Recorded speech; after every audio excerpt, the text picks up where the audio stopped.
Welcome to Go Lurk Yourself, a bi-weekly podcast about streaming on the internet. My name is Crunky. And I am Cherry Cake. We aim to bring you regular interviews with your favourite streamers to find out more on the person behind the screen.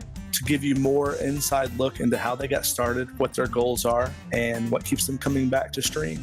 And today we're speaking with Bshiv, a variety game streamer who lives in Canada, originally from New York. Welcome to the show, Bshiv. How are you today? I'm doing good. How are you? Good, thanks.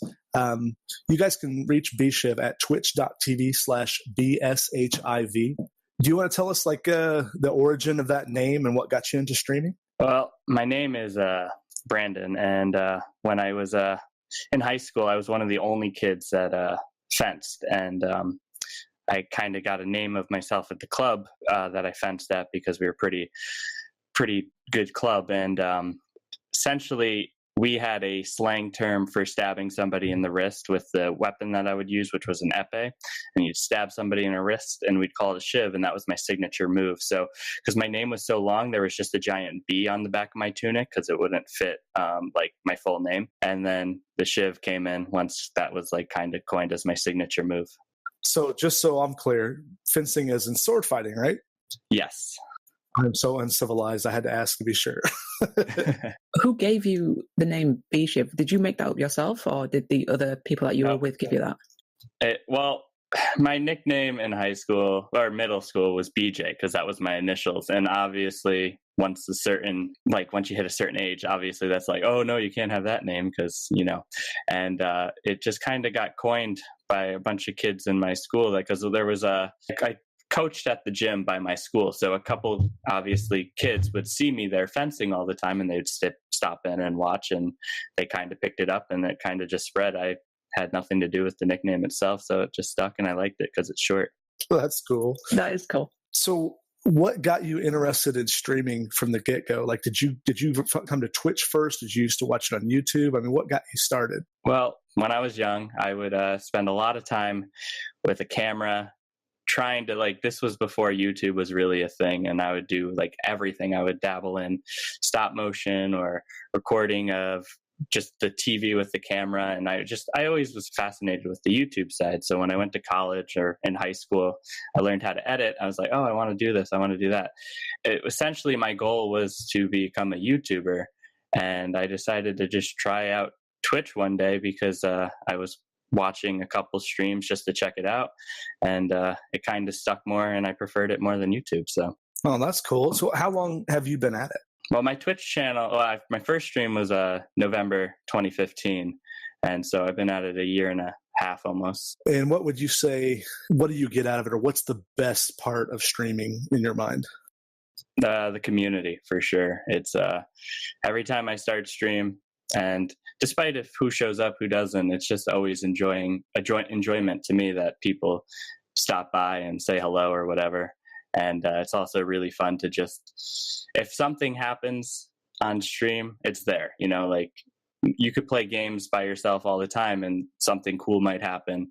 No one's there to see it. At least here it's kind of saved. I've seen the countless clips of the crazy stuff that happens in PUBG, for example, is a pretty good testament to that.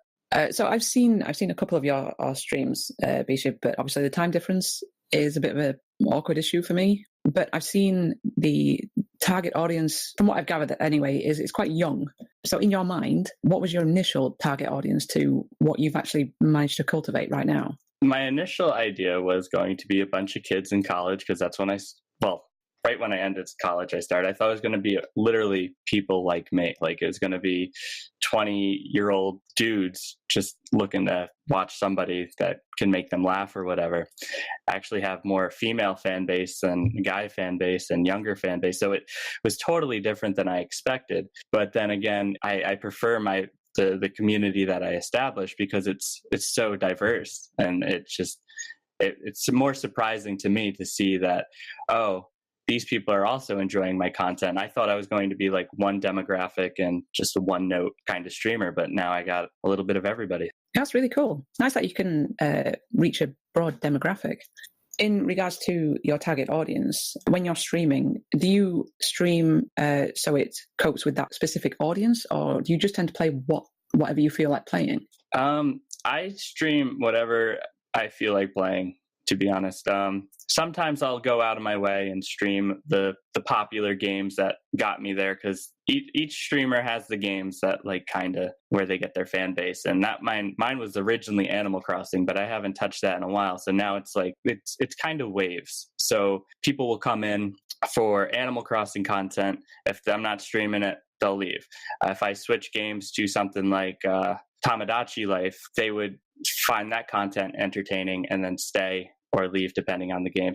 Do you find people that come in to see one specific game, say if you don't, or if they wanted to see Animal Crossing but you aren't streaming it, do you find anybody that will stay around for what you're streaming? Yes, and that's what makes the community so awesome, because my original viewers that are still around today were only there for Pokemon, and then they'll stay for everything and enjoy anything that I stream, like PUBG or whatever. Yeah, it's definitely, I've noticed in, just the short time I've been streaming, I'm not nowhere as far along as you, but you'll have a good thing going, and then you'll stream a game that nobody wants to see, and bam, it's crickets for days. I've seen that with really big streams as well, though, because they built, like Bshiv was saying, they built a community around one particular game, and if you're not streaming that, then they don't want to see it. Exactly. So, given that, with your experience, Bshiv, what would you recommend to others that are starting out if they're new? How would you recommend them to focus on a game to start with for a length of time, or just to keep rotating in and out and build that way? It depends how rapid you want your growth. If you stick with one game, you'll absorb that whole community and you'll grow really fast. That's why streams that you'll see like, 24 hours of this game only, and they tend to usually grow a big following from that. It's just they're absorbing everybody in that community. And the downside to that is you're stuck with it. If you, at least early on, if you're streaming a bunch of things early on, you're going to adapt a community that's more flexible in what you stream. But if you are strictly doing one game and one game only, you're going to get a bunch of fans that are just there for the game. So that's kind of what happened with me for Animal Crossing, and I kind of shut it down because my first few months of streaming, I really was into Animal Crossing and I was enjoying playing it. And then obviously I got burnt out on it. So I went and started switching games, and I noticed I was losing some people. But then I would variety it enough that I was absorbing new people, and the other people coming in were kind of more acceptable to change. It's funny because I'm a mod for a couple other Animal Crossing streamers, and I'll see viewers I had like a year ago and I haven't seen them, and they're very active in their chats. So people are just there for some games and some games alone. So if you want to be able to change, I say do it as early as you can.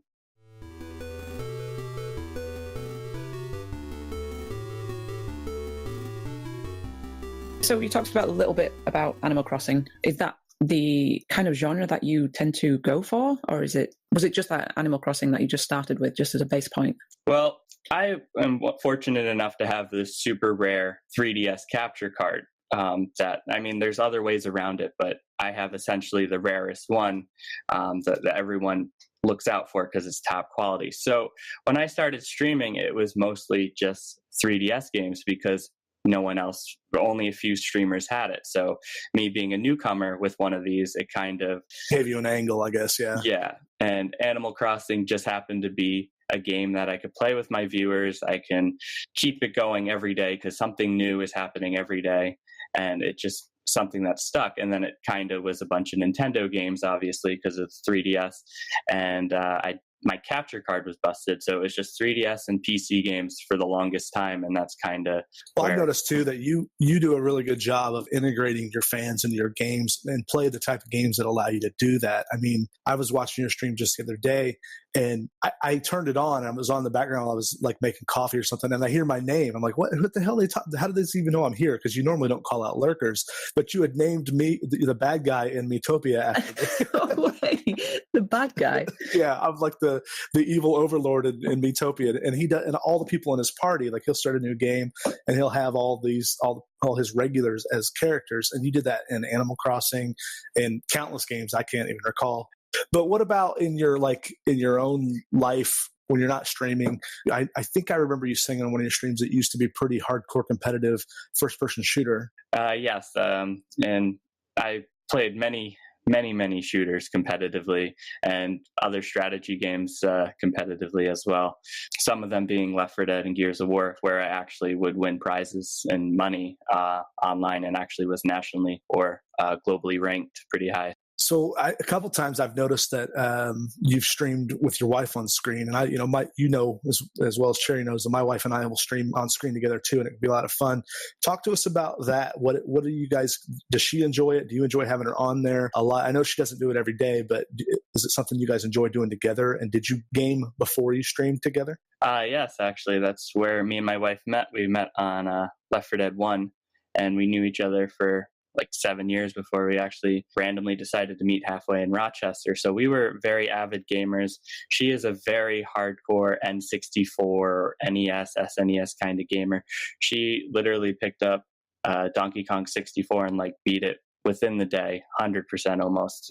So she's a very avid gamer. And when we stream, it's literally just us normally on a couch playing games, despite the camera being there or not. It's just I'm engaging the chat on the side because she's a better gamer than me. So she takes 99% concentration. I watched her play. You think you guys were playing Donkey Kong Country, and you're like, "Here, I can't get past this spot." And you gave her the controller.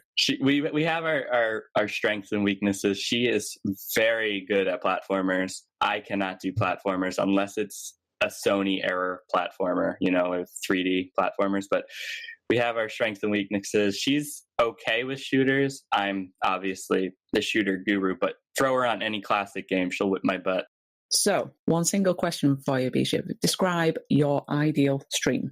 Well, I try to stream the content that I would like to watch. So, obviously not every stream's perfect, and something, if I look back on that, I was like, that was stupid to do or whatever.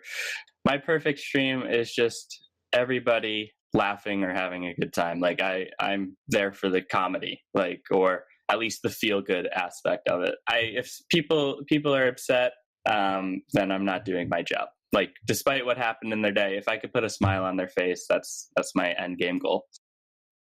So that kind of moves us into our next topic. And what we like to look for in this area is kind of what benefits has streaming brought to you in real life? Does it give you anything that you didn't expect in your real life outside of streaming, like confidence or work ethic or a sense of accomplishment? It definitely adds to the confidence value, because now I feel like I used to hate, and I still kind of do, but like picking up the phone, I don't like talking on the phone, or I would always kind of get slightly nervous around like just checking out at the grocery store.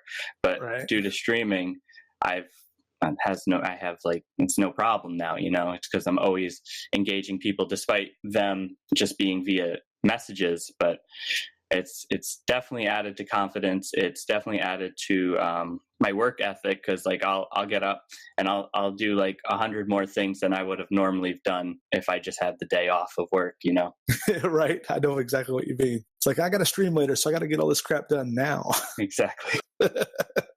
So on the flip side of that, if that was the benefit, what is the negative impact that's had? Sleep schedule is one of them. I tend to oversleep a lot more now because I stream late hours. You stream like 2 a.m. I've seen. Yeah, that's why I never get to see your streams. Yeah, it's just when I find time, I try to stream. But it's the sleep schedule. It's also kind of an addiction in the sense, not like a bad addiction, but like my wife will be like, "Oh, let's go to the in-laws for dinner," and then I don't mind going to their house for dinner, but on the other hand, I'm like, "Oh, I'm going to be late to stream," and that kind of upsets me a little bit. Like, it's not a bad upset, but it's more of like it's kind of like if I don't stream that day, I kind of feel at a loss. It's like, honey, it's not that I don't like your family. It's just that I like streaming a little bit more. I know Crunk has talked to me about this before in relation to streaming schedule and how it makes you feel and stuff. Because I remember you talking to me about a certain streamer, and you're saying she doesn't particularly want to do it, but when she has done it, it makes her feel really good about doing it. Yeah, I mean, I've talked to several people about the influence of streaming, what it does to them, including, my wife is one, a couple of other friends of mine, and I've actually had it myself, where you feel that sense of accomplishment, and and it also can interfere with your family life. And there's a stigma, I think, to video games especially people of my generation, but even more so, like if you're people who don't game, don't understand the commitment to it. They're like, we could just do that whenever. Like, no, I've got people counting on me to be there. Yeah, I also get the fact sometimes gaming doesn't have any positive effects on you. It's just a waste of time. Do you run into conflicts with the family when it comes to streaming, B? I come from 2 very old-fashioned aunts. They never really understood gaming, and there was always the awkward, like, what are you doing with your life? Or not awkward, but the annoying, what are you doing with your life conversations? And I've always just kind of had the I don't give a frick kind of mentality to what you guys think. So it never really hindered me from that kind of stuff, but I do get the occasional judgment, especially up here when Jamie explains to some of her friends that, like, that's what he does. They kind of like, oh, well, why aren't you doing like they want me to work at like a manufacturing plant or be a factory worker. Go and get a real job. Yeah. Right. Yeah. And even though it's not, it's easy to consciously say, that's something, that's their problem. They don't understand. But it's also a real life thing when you have to have that conversation routinely and sit down with people who are like looking down their nose at you a bit and just be like, oh, this crap again.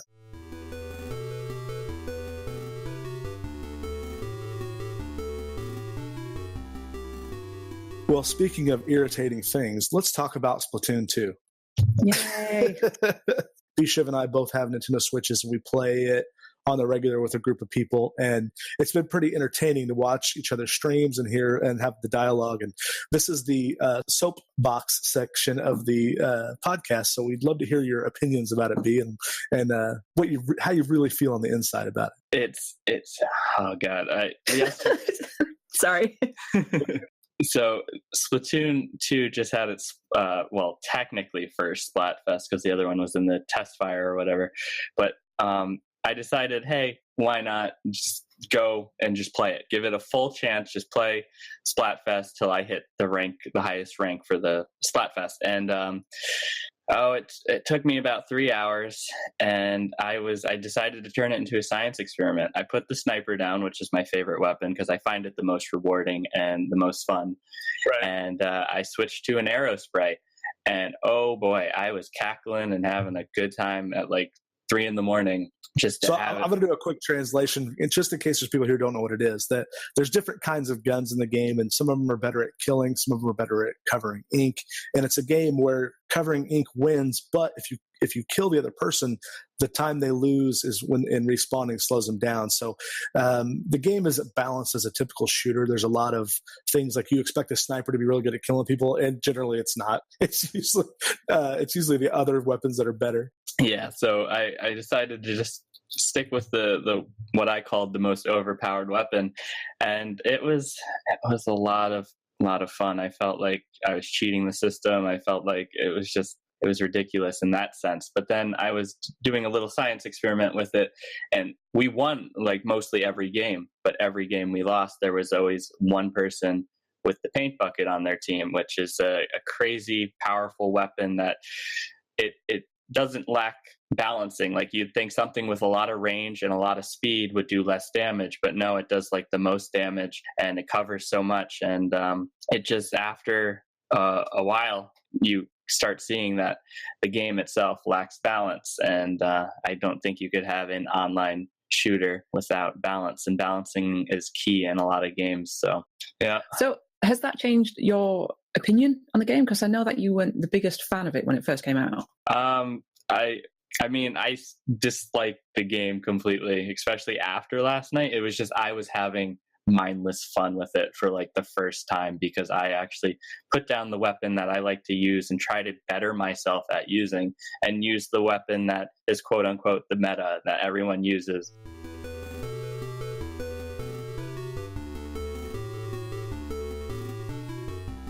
So, you said you've been streaming for about a year and a half, and you've learned a lot of lessons along the way.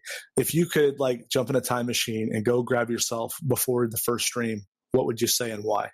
Increase your production value. I mean, like, not production value per se, but like my first layout was complete trash, and I had no notifications or anything like that.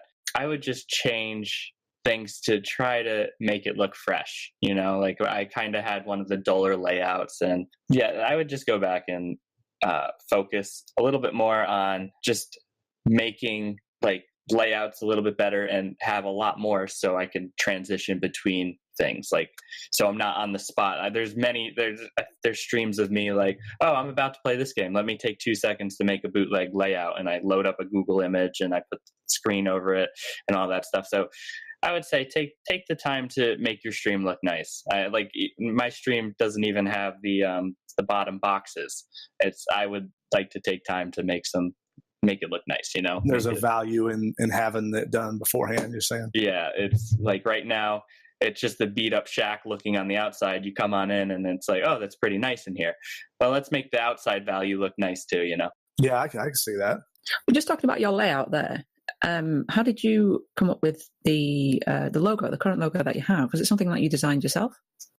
Yes, and I do know Photoshop. I mean, I'm not that good at it. I know it more from a photographer sense. So if you give me a picture, I'll make it look nice, But creating things from scratch, I'm not that good at. But I've learned over the years. And the logo that I have right now is the letter B within a pitfall, which is an object in Animal Crossing that once buried, if your character walks over it, it makes you fall, like the pitfalls from the game Pitfall. So it became a meme in my chat when people, because I'd open up my gates and people would randomly come, they would hide these all around my town. So I'd start falling in them all the time. I started to keep a track, and the joke was, because I only had like 100 followers at the time, maybe 200, was if my pitfall counter surpassed my follower count, that is the day I stopped streaming. And luckily I kind of kept the followers coming in, and the pitfalls a little less and less. So it's just a pitfall with the letter B on it, and then obviously just Shiv in my favorite color scheme, black, blue, and white. Nice.